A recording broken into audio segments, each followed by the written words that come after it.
Hello. प्रणाम। आपका प्रणाम स्वीकार है, आपको भी प्रणाम। प्रणाम प्रणाम। बोलिए बोलिए। मैं से बोल रहा हूँ। हाँ हाँ, बहुत अच्छे, शुभ आशीर्वाद। तो आपका एक दो दिन से अभी वीडियो देख रहा था। हाँ हाँ हाँ हाँ। तो फिर ये ओम सोम और इसके आगे की क्या प्रक्रिया है। ओम सोम तो सब जगह बोलते हैं। देखो, आपका कोई व्हाट्सएप नंबर है क्या? हाँ जी, ये व्हाट्सएप नंबर ये जी। हाँ, तो उसमें इसके पहले कई लिंक मैंने भेजा है क्या? नहीं, वो यूट्यूब पे आती है आपकी वो। हाँ, तो आपने किसी वीडियो में मैंने ऐसा कहा है कि मेरे पास मंत्र है, ओम सोम है, इसके आगे ये है, इसके पहले ये है, ये ऐसा होता है, वैसा होता है। मैं तो कभी मंत्र तंत्र की, साधना की, ध्यान की बातें ही करता नहीं ना। तो एक काम करो, 1000 वीडियो है, 1000 वीडियो है, तो आप सुनते जाओ, फिर जो होना है वो हो जाएगा और वो आपको ही समझ में आ जाएगा। फिर आप उसके ऊपर यकीन करो, बराबर?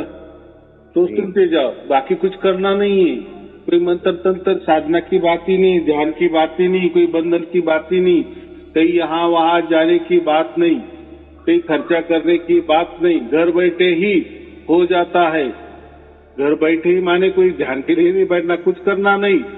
आपका काम जैसा कर रहे हो करते रहना। बस रोज 1 या 2 ज्यादा से ज्यादा प्रवचन सुनते जाना, फिर देखो क्या होता है, बराबर?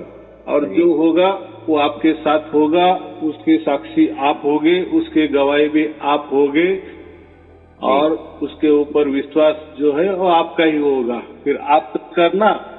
सचमुच में क्या मंत्र जपने से होता है कि ये कोई अलग ही बात है, बराबर? हाँ हाँ। नहीं, कई बताते हैं ओम सोम का मंत्र करने का। इसके आगे फिर वो बात बराबर है। ये दुनिया में हजारों की तादाद में गुरुआ लोग हैं, बराबर? हजारों धर्म है, पंथ है, संप्रदाय है, संस्थाएं है, अलग अलग विचारधाराएं है, बराबर? और मेरे पास जो है ये शुद्धतम परमात्मा की बात है।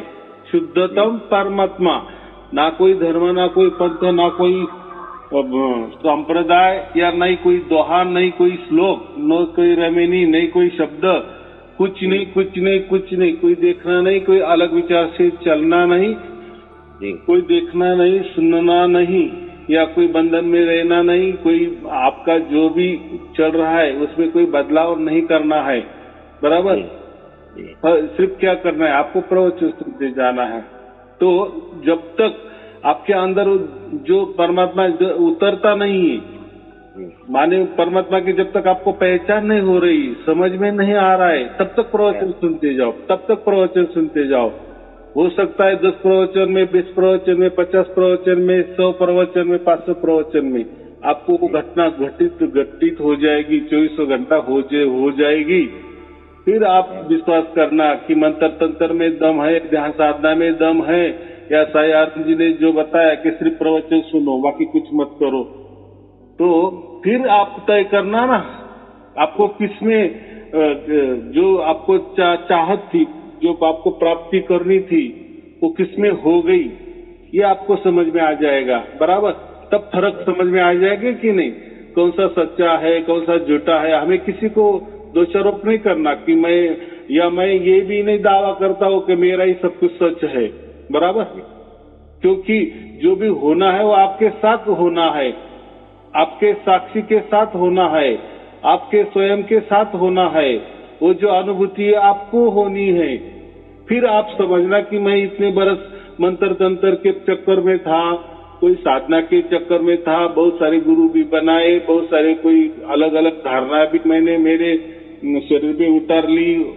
कोई विचारधारा से मैं चला, कोई बंधन से मैं चला, कोई रहन सहन से चला, खान पान से चला, कोई मेरा अलग ही तत्व ज्ञान था, या मुझे किसी ने दिया था, उसके उपरांत मैं चला। 10-20 बरस से चल रहा था, ये कुछ भी नहीं घटित हो गया। लेकिन इनके प्रवचन सुनते सुनते मुझे ये घटित हो गया। तो आपका साक्ष्य, आपका आत्मा तो गवाह है ना, वो तो साक्ष्य देगा कि नहीं हाँ जी। कि क्या सच है और क्या झूठ है, बराबर। तो ये जो मंत्र तंत्र वाली जो बातें, ये सब प्रकृति वाली बात, संसारिक है, परिवर्तन की बात है। परमात्मा जो होता है अखंड, एक रस, एक ताल, एक लय, एक नाद में होता है, और वो उसकी तरफ से हमको प्राप्त होता है, वही हमें प्राप्त करता है। हमें कोई प्राप्त करना नहीं है, हमारी इतनी औकात भी नहीं है कि हम कोई परमात्मा को प्राप्त कर सके, बराबर। लेकिन परमात्मा की औकात है, वो तो सर्व सामर्थ्यशाली है, बराबर, सबसे बड़ा है, सबको उसने व्याप्त किया है, हमको भी उसने व्याप्त किया है। उसकी पहुंच हमारे तक है, लेकिन हमारी पहुंच उसके पास नहीं ना। लेकिन उसकी पहुंच हमारे पास है। हम कहते हैं ना कि कन कन में है, तो जो भी करेगा वो करेगा, और वही करता है। हजारों लाखों लोगों को हो गया है, आपको भी होगा। तो उन्होंने क्या किए, वो कोई, उन्होंने कोई गुरु धारण नहीं किए मुझे, या कोई मेरे पास कोई आए नहीं, या मैंने कोई उनको मंत्र नहीं बताया, कोई साधना नहीं बताए, कोई ध्यान नहीं बताया, कोई बंधने नहीं बताई, बराबर, कोई पाठ नहीं बताया, कोई पूजा पाठ, कोई कर्मकांड, कुछ भी नहीं, कुछ भी नहीं, कुछ भी नहीं, कुछ भी नहीं, बराबर। हाँ, तो क्या बताया मैं क्या बताता हूँ, बस प्रवचन सुनते जाओ। प्रवचन में क्या है, ये प्रवचन नहीं है, एक प्रकार की बातचीत है। जैसे हम दोनों बातचीत कर रहे हैं ना, तो ऐसे पूरी दुनिया में हजारों लोगों ने मुझसे बात की है कि आपने जैसा कहा है कि प्रवचन सुनो, हमने सुना तो हमें ऐसा ऐसा घटित हो गया। वो उनके मुख से ही कहते हैं ना। चलो एक आदमी झूठ होगा, दो आदमी झूठ होंगे, सब तो नहीं झूठे हो सकते ना। और मैंने उनको क्या कहा वो भी आपको समझ में आ जाएगा। जैसे मैं आपसे बातचीत कर रहा हूँ, उनसे बातचीत की है, लेकिन हमारे यहाँ थोड़ा सा उल्टा है। उल्टा माने पहले जानो फिर मानो।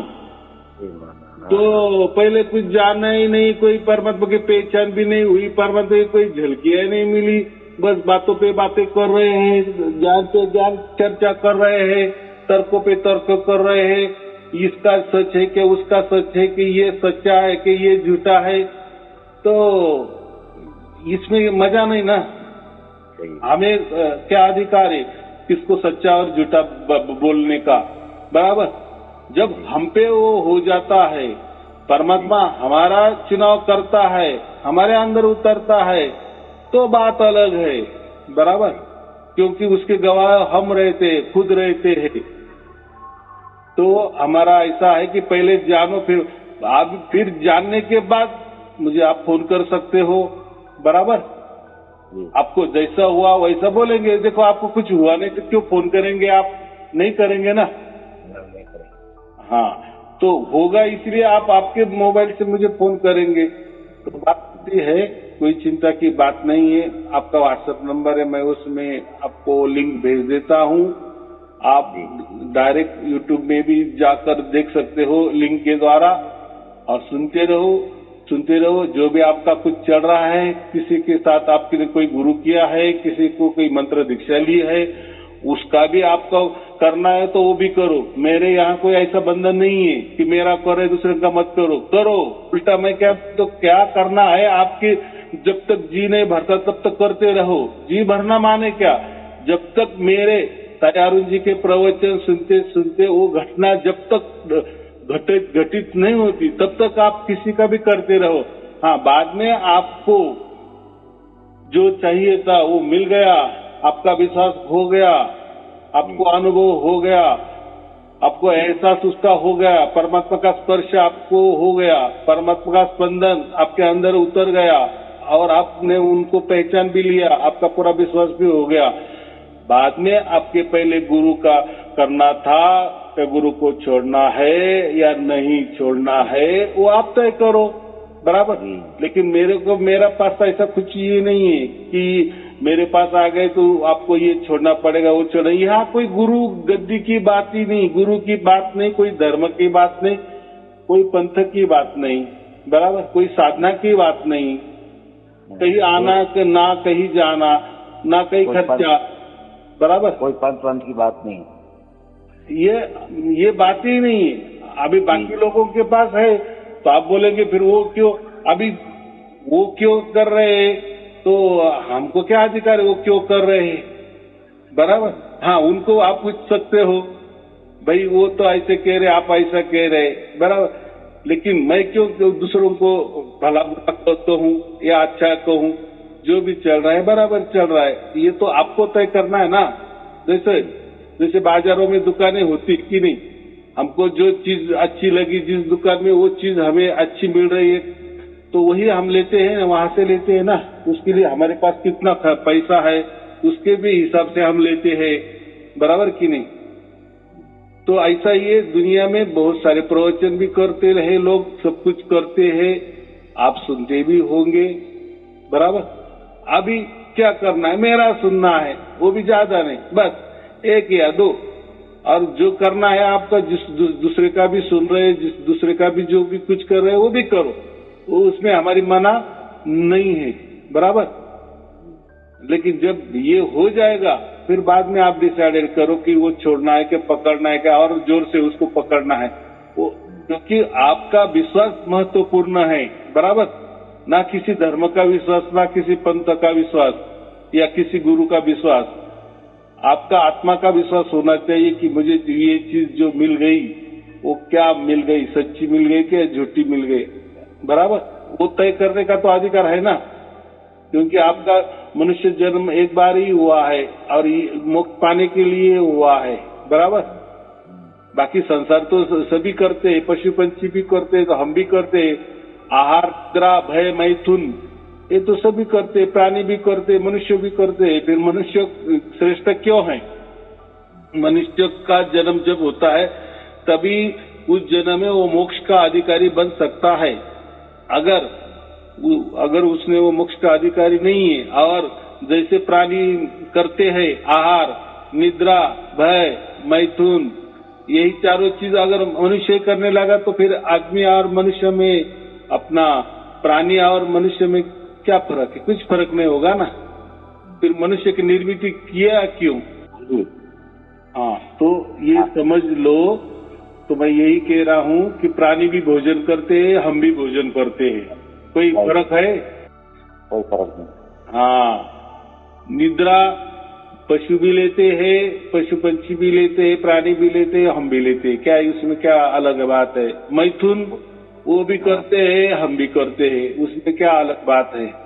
भय, उनको भी, सबको किसी न किसी का डर रहता है, वैसे प्राणियों को भी डर रहता है ना, कोई हमें झड़प ना मार दे, कोई मार ना डाले, बराबर। तो वो भी भय में जीते हैं, हम भी भय में जीते। तो आहार, निद्रा, भय, मैथुन वो भी करते हैं, हम भी करते हैं, तो दोनों में क्या फर्क? कुछ नहीं। फिर हमको तो मनुष्य क्यों बनाया? ये तो कुछ अलग बात है कि नहीं? हाँ, तो ये मनुष्य जीवन में ही हम मोक्ष के अधिकारी बन सकते, कि जो प्राणी, पशु पंछी, जानवर वो नहीं बन सकते, वो उनके योनि में नहीं बन सकते। लेकिन हम मनुष्य योनि में ही परमात्मा हमारा चुनाव करता है, मनुष्य जन्म में ही, बाकी प्राणियों की योनि में नहीं कर सकता। वो जो अभी उसकी जो प्रणाली है वो, बराबर, और वो भी चुनाव वो करता है, उसकी तरफ से करता है, हमारी तरफ से नहीं। तब तो परमात्मा को मानते हैं ना, कौन नहीं मानता? हम तो सबको मानने वाले हैं, लेकिन हमारे मानने से क्या फायदा, हमारे विश्वास से क्या फायदा? कि मेरा परमात्मा पर विश्वास है, उससे क्या फायदा है? परमात्मा का हमारा ऊपर विश्वास होना चाहिए। इतना तो पूर्ण है ना, हमको तो सब कुछ चाहिए, वो क्या अलग चीज है? हमको सबकी चाहत है, हमको रुपए पैसे की भी चाहत है, इससे प्रॉपर्टी की चाहत है, भगवान की भी चाहत है, ईश्वर की भी चाहत है, परमात्मा की भी चाहत है, गुरु की भी चाहत है, मंत्र तंत्र की भी चाहत है, ध्यान साधना की भी चाहत है। हमको तो सब चाहत है, हमें उल्टा चाहत बहुत बढ़िया है, बहुत बड़ी लिस्ट बन जाएगी। हाँ, तो हमारे चाहत से क्या होने वाला है? तो हमें यहाँ इतना ही ध्यान में रखना है कि परमात्मा ने ही हमारी चाहत रखनी चाहिए, बराबर। हम परमात्मा पर विश्वास रखे या ना रखे तो कोई बड़ी बात नहीं हो गई, परमात्मा ने हमारे ऊपर विश्वास होना चाहिए, परमात्मा ने हमारे ऊपर विश्वास करना चाहिए, हमारा चुनाव करना चाहिए कि हाँ ये मेरे बच्चे की अक्ल ठिकाने आ गई, अभी इसको मेरी जरूरत है, अभी इसको मैं समझ में आ गया हूँ। बराबर। आज तक क्या होता है, परमात्मा को कोई लोग कुछ भी मानने लगते, कोई धर्म को ही परमात्मा मानते हैं, कोई पंथ को ही परमात्मा मानते हैं, बरा कोई साधना को ही परमात्मा मानते हैं, कोई मंत्र तंत्र को ही परमात्मा मान लेते हैं, कोई गुरु को ही परमात्मा मान लेते हैं, जिंदा आदमी को ही मान लेते हैं। तो ये नहीं ना, लेकिन जब परमात्मा ही हमारे अंदर उतरता है, वो भी उसकी ओर से उतरता है, वो तय करता है किसके अंदर उतरना है या नहीं उतरना है। तो देखो अभी मेरे प्रवचन सुन के हजारों लाखों लोगों को प्राप्त हो गया, वो भी परमात्मा ने उनका चुनाव किया, उनकी तरफ से नहीं। मैं तो कहा ना, हमारे तरफ से तो सब कुछ हमने ऐसा है कि दोनों हाथ फैला के खड़े हैं कि आ जा परमात्मा, आ जा ईश्वर, आ जा भगवान, आ जा कुछ भी। लेकिन वो हमारा बाहर तो खुली ही है, सबके लिए खुली है। वो क्या काम किए, परमात्मा ने उसकी बाहर खुलनी चाहिए हमारे लिए, तो महत्वपूर्ण है। बराबर। और यही तो गुरुआ लोग गड़बड़ कर देते हैं। वो बोलते ऐसा नहीं, ये ले लो मंत्र, मिल जाएगा परमात्मा, माने इनको मंत्र बांटने के लिए दे दिया है। बराबर। इनको परमात्मा मिला क्या? अगर उनको सचमुच में परमात्मा मिल जाता तो ये मंत्र तंत्र बांटते ही नहीं, क्योंकि परमात्मा कोई मंत्र तंत्र में नहीं है, परमात्मा की कोई भाषा नहीं है, परमात्मा का कोई धर्म नहीं है, परमात्मा का कोई पंथ नहीं है, परमात्मा कोई देहधारी हमारा मनुष्य जैसा कोई गुरुआ नहीं है। बराबर। वो तो निर्गुण निराकार और सगुण साकार के परे है, पार है। माने वो कोई सगुण भी नहीं है और वो कोई निर्गुण माने शून्य, जीरो भी नहीं है, तो उसके पार है। बराबर। उसके परे है। इसीलिए तो हम उसको पर ब्रह्म कहते हैं। और ये जो हम संसार में रहते, ये सब ब्रह्म ही ब्रह्म है। बराबर। आजकल के गुरु आपको ब्रह्म तक लेके जाएंगे, ब्रह्म की साधना ही करने को कहेंगे कि अहम ब्रह्मास्मि, मैं ब्रह्म बन जाऊं। क्या? अरे वो तो प्रकृति है। ब्रह्म माने प्रकृति है, जो काला काला दिख रहा है ये सब कुछ, जैसे आंख बंद करते काला दिखता है, ये सब प्रकृति है ना। और आपको भी अंधेरा हो जाता है, तो ब्रह्म तो हर जगह है ही। तो उसकी प्राप्ति करके क्या करना है? हमें वो ब्रह्म की प्राप्ति नहीं करनी, हमें पर ब्रह्म की प्राप्ति करनी है। बराबर। हम ब्रह्म में तो रह रहे हैं ना। देखो हम किसी फैक्ट्री में काम कर रहे हैं, सर्विस को है। बराबर। तो हमें हमारा महीने का पैसा तो मिल ही जाता है कि नहीं? हम काम कर तो मिल ही जाता है। मिल जाता है। हाँ, तो लेकिन हमने ऐसा तय किया कि अरे ये फैक्ट्री का मालिक कौन है, मैं उनसे मिलूंगा। अभी उनसे मिले या ना मिले उससे क्या करना है आपको? आपको पैसा तो मिल ही रहे ना। तो वैसा ये तो सब ब्रह्म ही है, ये पूरी दुनिया ब्रह्म ही है। और ब्रह्म को ही प्राप्त किया या पहचान लिए, तो कौन सी नई बात है, नया काम किया आपने? कोई विशेष बात नहीं ना। बस वो ब्रह्म छुपा है, लेकिन है ये मालूम है। तो उससे से हमने उसको पहचान भी लिए। और देखो, अगर हम आदमी हैं और वो ब्रह्म है, ब्रह्म को कितना बड़ा मानते हैं कि नहीं? और एक आदमी ने, जो हम आदमी है, और इस आदमी ने, मनुष्य ने ब्रह्म की प्राप्ति की, यानी परमात्मा अपना जो ब्रह्म है वो तो मनुष्य के हाथों में आ गया ना।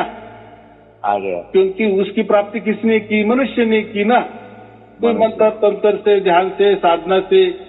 और फिर वो कहने लगा अहम ब्रह्मास्मि, या मुझे ये समझ में आया कि मैं ही ब्रह्म हूँ, या उसको समझ में आया कि वो ब्रह्म है, ये भी ब्रह्म है, मैं भी ब्रह्म हूँ, सब ब्रह्म है। और वो कहने लगा कि अहम ब्रह्मास्मि, मुझे ब्रह्म प्राप्त होगा। नहीं, मैं ब्रह्म ही हूँ। तो क्या विशेष क्या है उसमें? आप पुरुष हो। बराबर। और आप लोगों को कहने लगे अरे मैं पुरुष हूँ, मैं नर हूँ, मेरा नाम ऐसा है, मेरा नाम वैसा है, ये क्या, उससे क्या समझने वाला है और क्या लेना देना है लोगों को? आपके बारे में तो किसी को पूछ लेंगे, आप चलते भी चलेंगे, अरे वो तुम्हारे बाजू वाला वो जो है ना, वो आदमी का नाम क्या है, तो वो भी बता देंगे आपका नाम। जी क्या नए क्या बात है?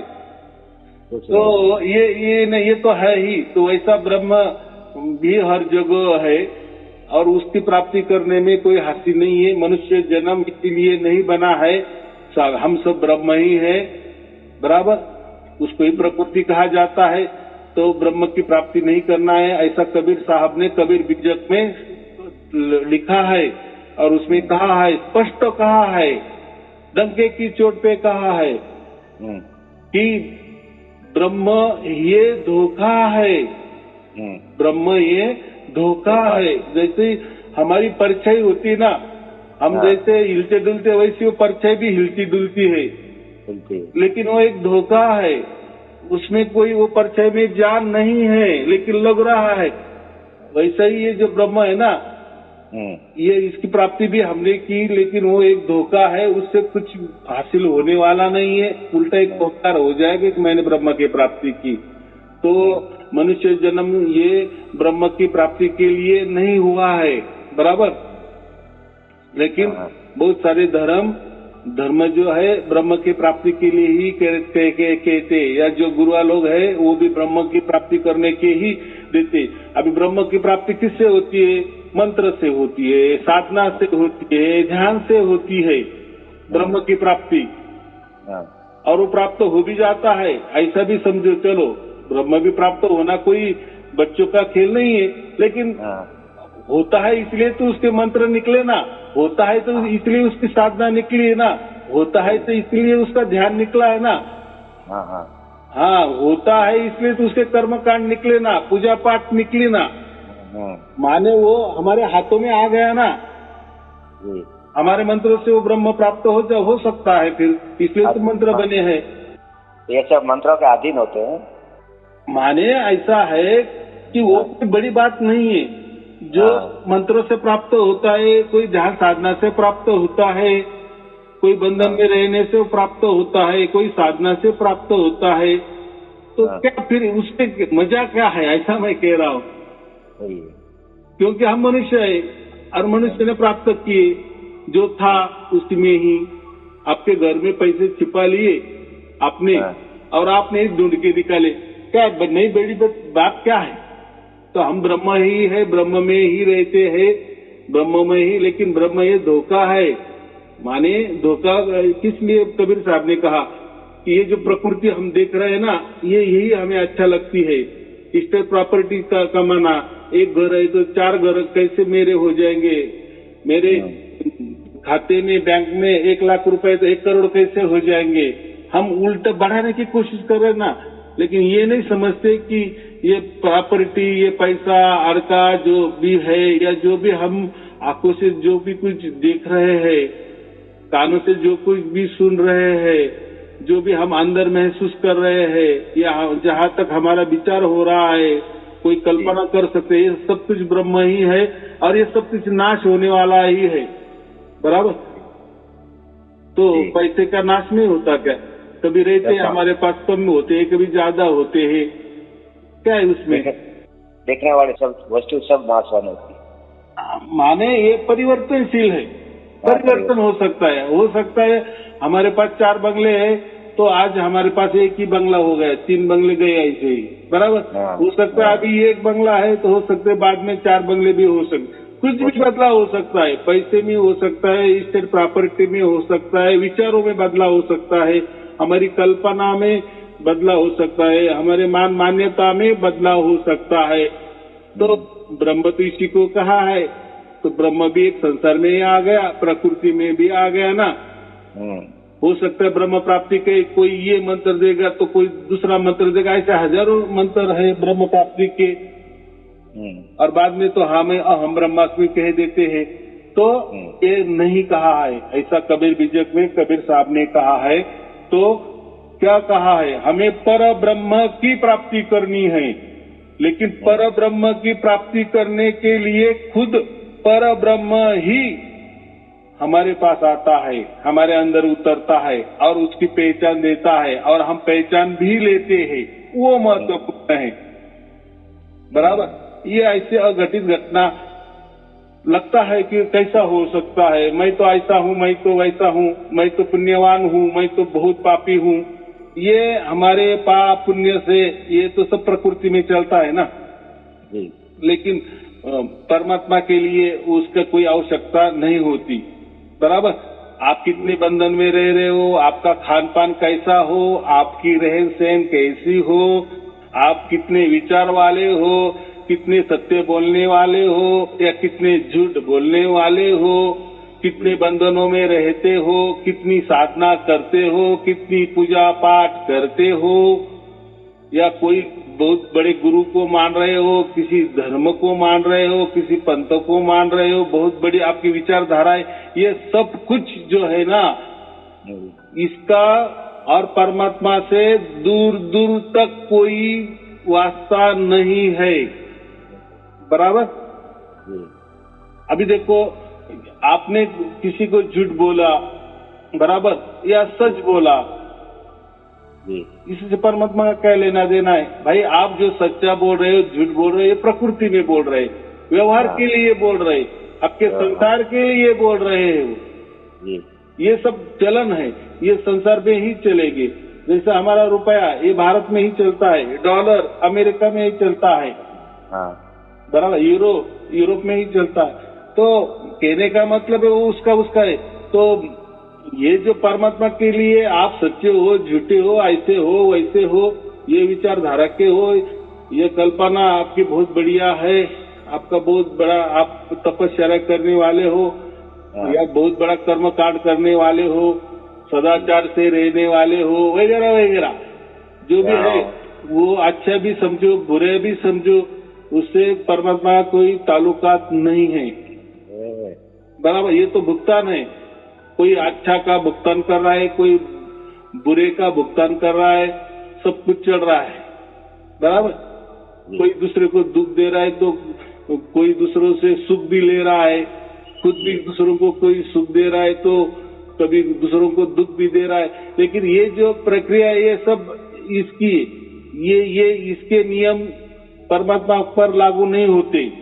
आप क्या हो, ये प्राकृतिक नियम है, ये आपको तो समझ में रहना है। देखो, हम जिस धर्म में रहते हैं, तो जो धर्म होता है उसके मुताबिक हमें चलना पड़ता है। जिस समाज में हम रहते हैं उसके जो चाल रीति होती है, रीति रिवाज होते हैं, परंपरागत रीति रिवाज होते हैं, उसके ऊपर ही चलना पड़ता है कि नहीं? चलना पड़ेगा। तो सबके अलग अलग रीति बाती है, रीति रिवाज है, खान पान है, रहन सहन है, सबके अलग अलग विचारधाराएं है। कोई कैसा परमात्मा को मानता है, कोई नहीं मानता है, कोई आत्मा को मानता है, कोई नहीं मानता है, कोई जीव को मानता है, क्या क्या क्या नहीं, वो बहुत सारा विषय है। तो इससे परमात्मा को कोई ये ताल्लुकात नहीं है। बराबर। क्योंकि परमात्मा उसकी ओर से हमें प्राप्त करता है। बराबर। उसकी नजर में हम अच्छे होने चाहिए, उसकी नजर में। अभी उसकी नजर में हम अच्छे हैं, उनको अच्छा माने क्या, ये हम नहीं समझ सकते। बराबर। क्योंकि हम प्रकृति में रहते हैं ना, संसार में रहते हैं, हमारी ये जो बुद्धि है सांसारिक बुद्धि है। बराबर। हाँ, हमको लग रहा है कि हाँ, परमात्मा को मैं जो ये ऐसा कुछ बंधन में रहता हूँ तो ये अच्छा लगता होगा। बराबर। ये हमारी विचारधारा हो गई ना, प्राकृतिक विचारधारा हो गई। लेकिन परमात्मा की जो है वो अलग ही कुछ होगी, हमें क्या मालूम। और जब प्राप्त हो जाता है हमें, तो हमें ये भी नहीं समझता कि ये कैसा प्राप्त हो गया है। इसलिए हम क्या कहते, भाग्य से, जैसा जिसका भाग्य हो जाता है, परमात्मा उसकी ओर से, उसके पाव से हमारे पास चले आता है। बराबर। लेकिन ऐसी घटना किसी के साथ घटी नहीं, जो गुरु के साथ घटी नहीं, जिस धर्म के साथ वो घटी नहीं, जिस पंथ के साथ वो घटी नहीं, या जिसके विचारधारा में ऐसा करना सही नहीं है, तो उसने कभी परमात्मा उन्होंने कभी प्राप्त ही नहीं किया, तो वो क्यों बताएगा ऐसा मार्ग? नहीं बताएगा ना। नहीं बताया। क्योंकि उन्होंने वैसा प्राप्त नहीं किया है। इसलिए आप देखो, हर धर्म, हर पंथ, हर गुरुआ लोग, हर विचार वाली जो संस्था होती है, आध्यात्मिक विचार वाली बड़ी बड़ी संस्थाएं हैं, तो वो अपनी ओर से कोई मंत्र तंत्र ही देते हैं, बराबर, कोई साधना ही देते हैं, कोई ध्यान ही देते हैं, कोई अलग विचार ही देते हैं, कोई पाठ देते हैं, कोई भजन देते हैं, कोई ध्यान का मार्ग बताते। देखो, हर अलग अलग धर्म पंथ के जितने भी दुनिया में धर्म है, पंथ है, संप्रदाय है, बड़ी बड़ी आध्यात्मिक संस्थाएं है, या बड़ी बड़ी संस्था है, विचारवंत वालों की संस्था है, वो अपनी ओर से ही परमात्मा की ओर जाने की कोशिश करते हैं।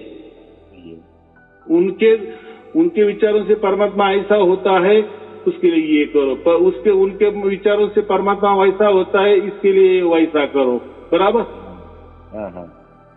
हाँ, और देखो, सबकी एक राय नहीं ना, एक मत है क्या परमात्मा के बारे में? ये जो धर्म है, अलग अलग धर्म, अभी आप कितने धर्म में गए मालूम नहीं, कितना अभ्यास किया है वो भी मुझे मालूम नहीं, लेकिन आप जाएंगे ना तो आपको सब धर्म की विचारधाराएं अलग अलग नजर आएगी, सबकी विचारधाराएं अलग अलग नजर आएगी। फिर ऐसा क्यों? सब पंथ की विचारधाराएं अलग अलग नजर आएगी परमात्मा के बारे में, सबके मंत्र अलग अलग हो जाएंगे, सबके बंधने अलग अलग है। ये कैसा फिर है कि नहीं? तो परमात्मा अगर एक ही है तो विचारधारा सबकी एक ही होनी चाहिए, तो ऐसा नहीं होता, बराबर। माने इनका ही आपस में तालमेल नहीं है, और ये सब कह रहे कि हमारी यहाँ आ जाओ, हम आपको कोई ऐसा तरीका बताएंगे, कोई चालाकी बताएंगे, उससे परमात्मा आपके कब्जे में आ जाएगा, आपको प्राप्त हो जाएगा।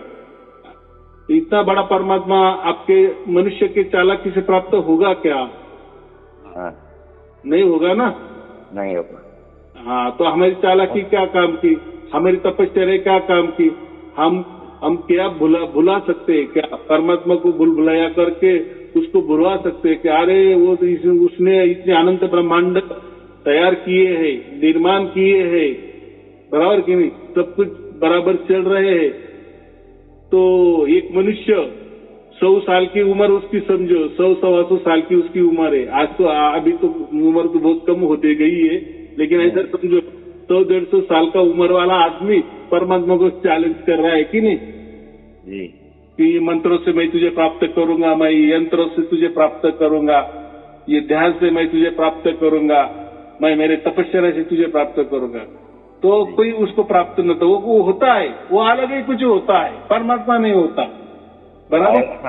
परमात्मा आएगा अपने पास से भी कुछ, क्योंकि परमात्मा को ये हमारी भाषा जो है ना वो नहीं समझते, ऐसा समझो। और हमारी भाषा भी एक नहीं ना, चलो ऐसा भी समझो। तो फिर सबकी एक भाषा होनी चाहिए, और फिर हम कोई प्रार्थना करेंगे परमात्मा को, तो फिर परमात्मा प्राप्त हो सकता है। लेकिन हमारी भाषा ही अलग अलग है, फिर हम कैसे समझ सकते हैं कि परमात्मा की यही भाषा होगी? ऐसा हो सकता है क्या? क्योंकि परमात्मा ने तो हमें नहीं बनाया ना, सबको बनाया है, सब पूरी दुनिया को बनाया, पूरी ब्रह्मांड को बनाया। अभी भाषा समझो, पूरी दुनिया की तो भाषा तो हम अंग्रेजी भाषा है एक नंबर में।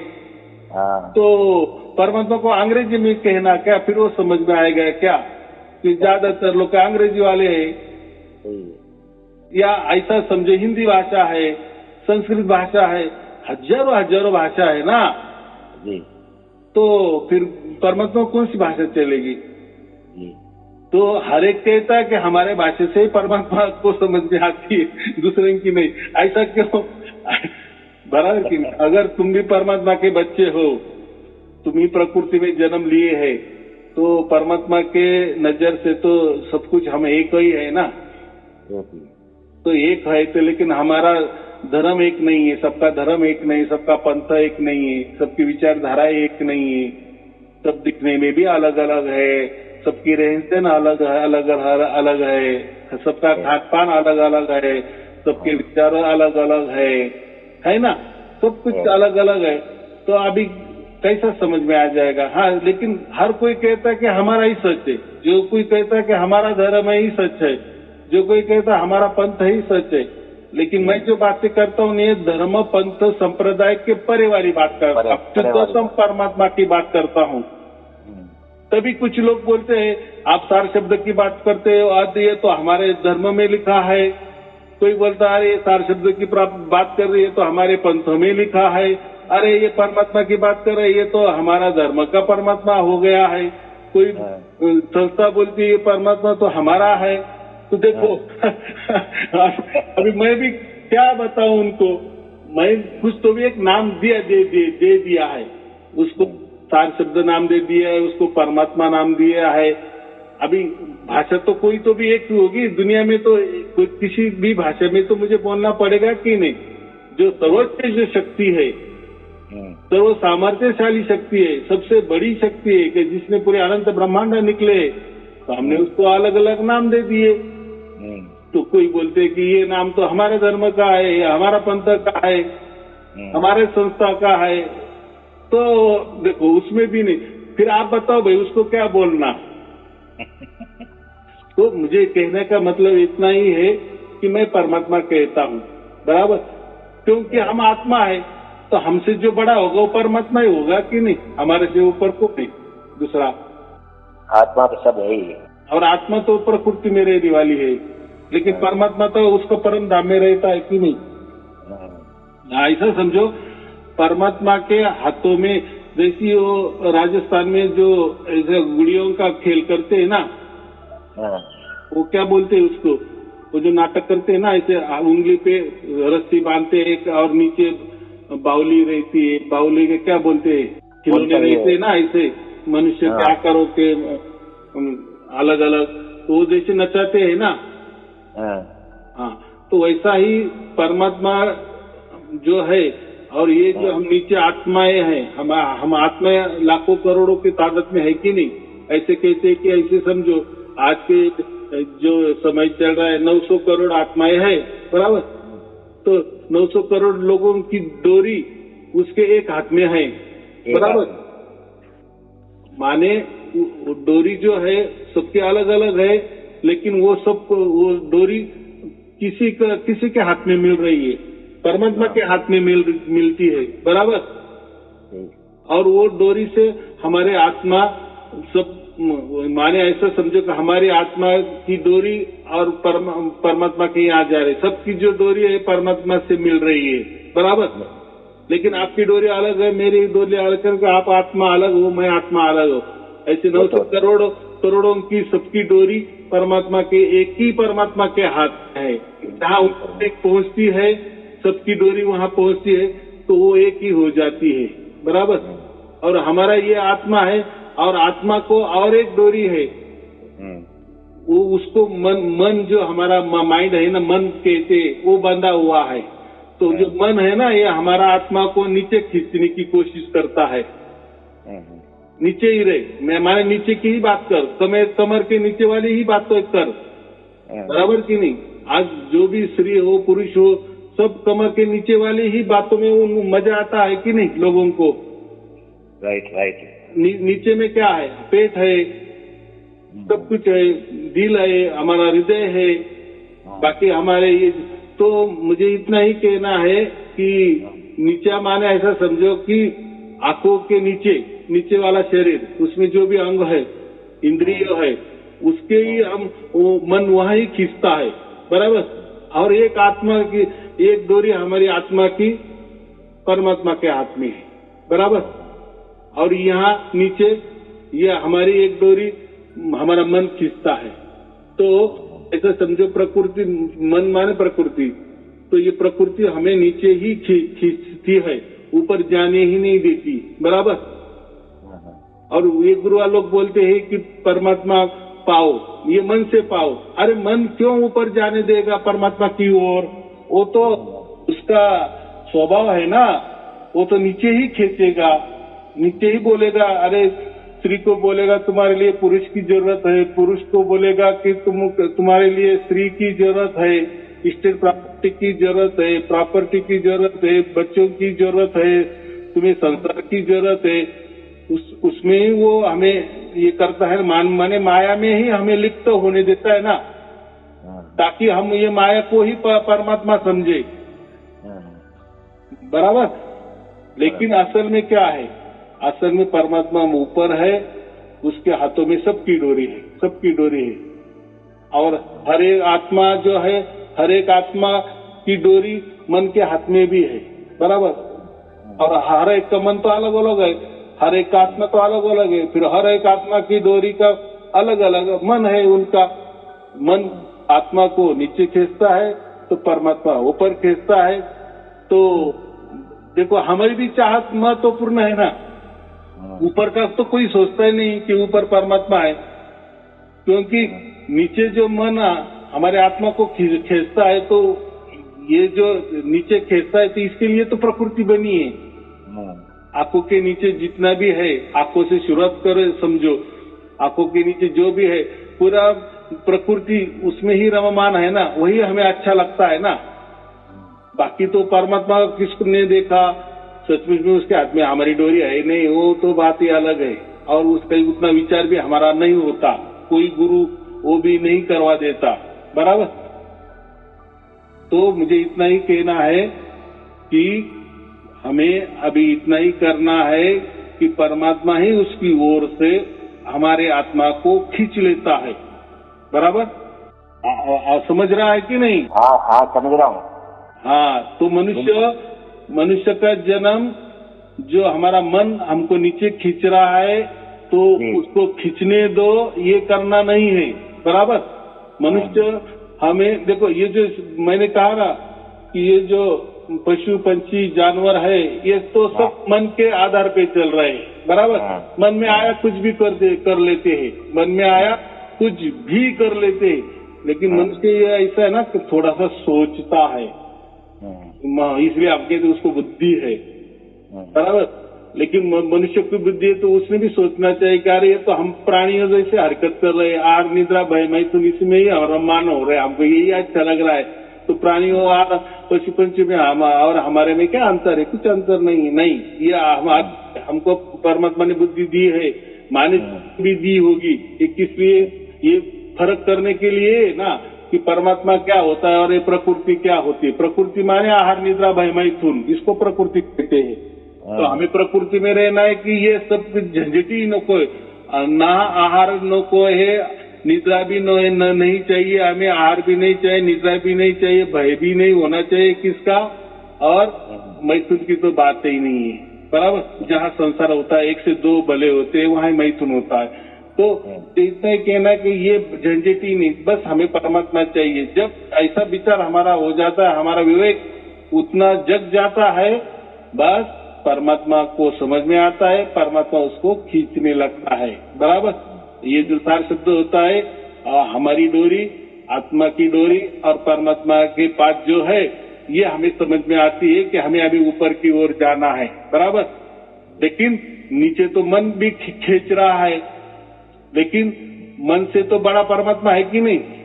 बराबर। अगर हमने परमात्मा की बात की, नहीं बस हमें अभी मोक्ष ही चाहिए, परमात्मा ही चाहिए, मोक्ष माने परमात्मा, हमें परमात्मा ही चाहिए, तो फिर परमात्मा को समझ में आ जाएगा ना, अरे ये आत्मा को या ये मेरे बच्चे को मेरी जरूरत है, तो फटाक से खींच लेता है। तो वहां तो फिर मन की ताकत तो कम हो जाएगी कि नहीं, ऑटोमेटिक। मन तो परमात्मा से तो बड़ा नहीं ना, मन तो ये तो प्रकृति है ना, ये तो मिट्टी है ना, यही का बना है ना, और यही धराशायी होने वाला है ना, वो तो नहीं जा सकता आत्मा के साथ। ये आत्मा उसको नहीं खींच सकती कि चल मैं भी परमात्मा के पास जा रहा, तू भी आ। वहाँ मन जा ही नहीं सकता। जैसा पानी में मछली रहती है, उसको पानी की ही जरूरत होती है। हम हवा से जीतते हैं तो, या पृथ्वी पे जो खुली हवा में सांस लेते हैं, वो खुली हवा में ही रहेंगे। वो अगर पानी में गए तो मर जाएंगे, या मछली पानी के बाहर आ जाएगी मर जाएगी। तो जैसा स्वभाव है, तो वैसा मन का स्वभाव है, प्रकृति छोड़ के मन कभी नहीं जा सकता, बराबर।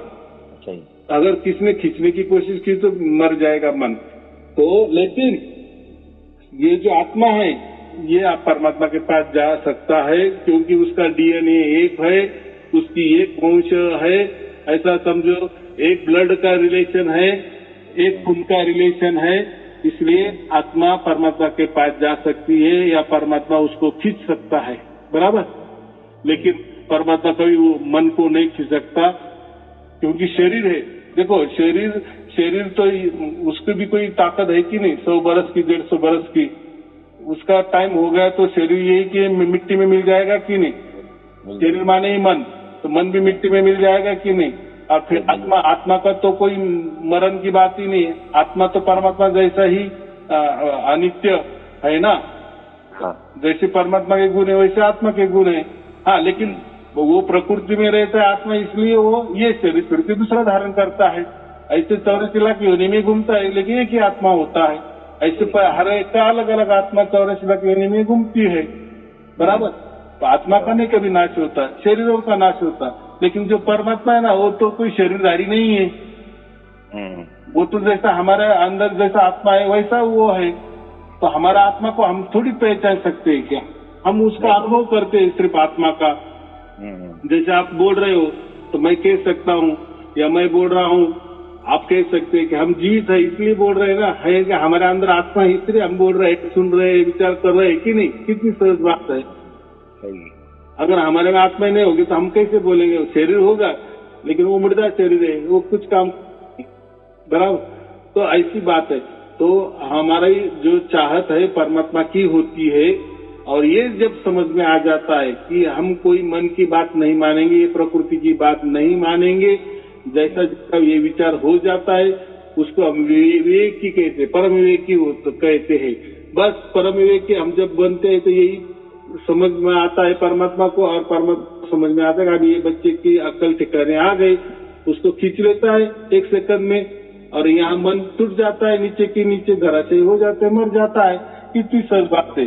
तो परमात्मा जो हमको खींच लेता है, हमारे आत्मा को खींच लेता है और उसके परम धाम में हमको अनंत काल के लिए रखवाता है, बराबर। एक स्थान देता है हमें, उसकी गोद में एक स्थान देता है, नहीं कि हमारा आत्मा परमात्मा बन जाता है। ऐसा नहीं होता। परमात्मा की जगह, हम आत्मा की जगह, बराबर। लेकिन परमात्मा की गोद में समा जाते हैं, माने आराम से बैठ जाते हैं, अनंत काल के लिए परम आनंद का भोग लेते हैं, बराबर। तो चलो अभी आपको समझ में आ गया है, तो मैं आपको लिंक भेज देता हूँ, और आप वो पढ़ते चलो, सुनते चलो, सुनते चलो, सुनते सुनते ही वो घटना घटित हो जाएगी। फिर मुझे बाद में फोन करो। चलो ठीक है। आपको और आपके परिवार के लिए शुभ आशीर्वाद। सत साहेब जी, सत साहेब जी, सत साहेब जी।